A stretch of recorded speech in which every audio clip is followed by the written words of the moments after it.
Chapter 24. I groaned as I turned over in the bed, pulling the thin blankets over my head. I felt the other side of the bed shift slightly and felt something pull the blanket off my head. I groaned again and desperately trying to reach for the blankets. I heard a chuckle, and after a few moments, I recognized what was happening, and I snatched the blanket back to quickly cover my exposed body. I opened my eyes to turn and glare at Jeff for trying to remove the blanket.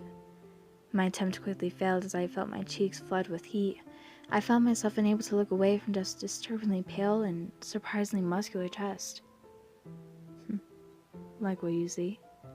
He asked, smirking at my reaction. I quickly turned my head away as I began to recall last night's events.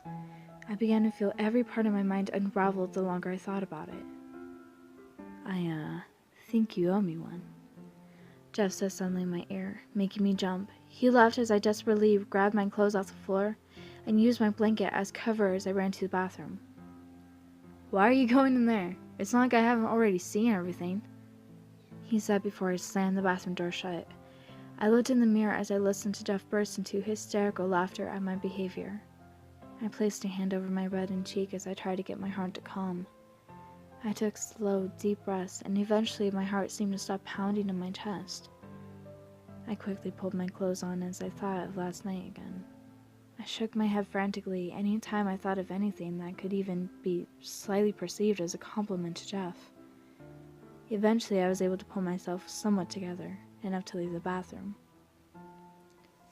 I peeked my head out to see Jeff lounging on the bed, already drinking yet another beer. I slowly left the bathroom, closing the door behind me. Jeff looked at me, smirking as he sat up, leaning back on his hands. I walked over, trying my hardest not to look at his bare chest. I need some money, I said, extending my hand towards him. His face immediately dropped the smirk and replaced it with an annoyed expression. Why? He asked firmly.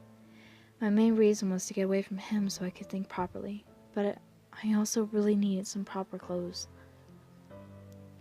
I need some clothes that actually fit me, I said, keeping my hand extended. He glared at me slightly before reaching into his pocket and pulling out a wad of cash. He handed me $40 and immediately put the rest of the money back into his pocket. Go to a thrift store on the edge of town, and don't you dare go anywhere else, he said firmly while glaring a hole into me. So I'm not allowed to grab cheap food from the convenience store? I asked, and quickly took the glare I received as a definite no. I fled that stingy motel as fast as I could, almost slamming the door behind me. I took my time getting to this thrift store since I wanted time to fully process what happened last night.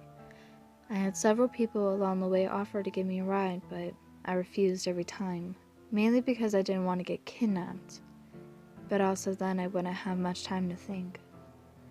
Once I got to the thrift store, I was out of there relatively quickly, and I had a decent amount of money left. And after a few thoughtful moments, I decided to go spend it at the pharmacy a little ways down the street. I decided I need to make my visit quick, considering I was a missing person and a police officer could walk in at any moment. I grabbed a scarf and a pair of sunglasses that were on sale for cheap, and was going to check out when a thought struck through my head. And without any conscious thought to do so, I quickly grabbed a box of pregnancy tests and made my way to the checkout line. The cashier tried to make small talk, but I simply didn't reply. Not because I didn't want to, but because I didn't want to risk anything. I left the store as fast as I could and started making my way back to the motel, which I don't know if it was because it was walking faster, but the journey back seemed a lot shorter than I knew it had to be. When I got back, the motel room was dark and empty. It almost made me glad, until I realized what it meant. I turned on one of the lamps and began reading the instructions on the pregnancy test box.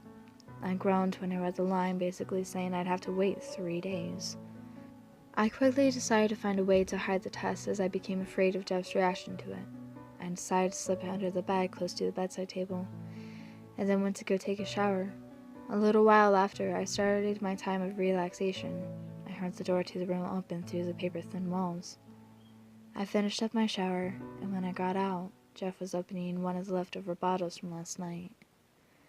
I walked past him and immediately got under the covers of the bed I designated as mine.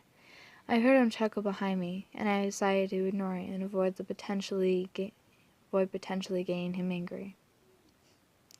Are you seriously going to bed already? It's only 6 at night, Tara. I didn't make you that tired, did I?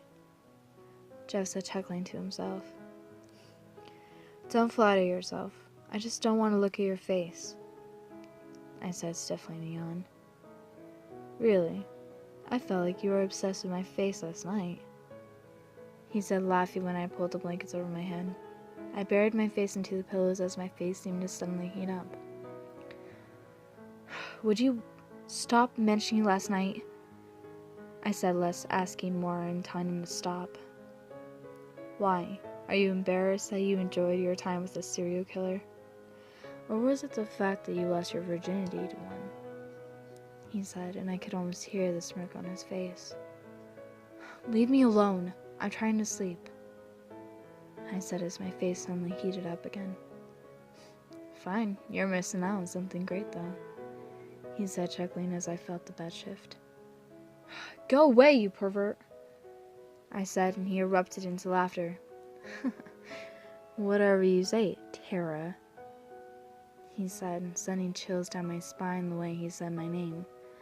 I quickly pulled the covers closer to me, trying to get my heart to stop pounding so hard in my chest. What's happening to me?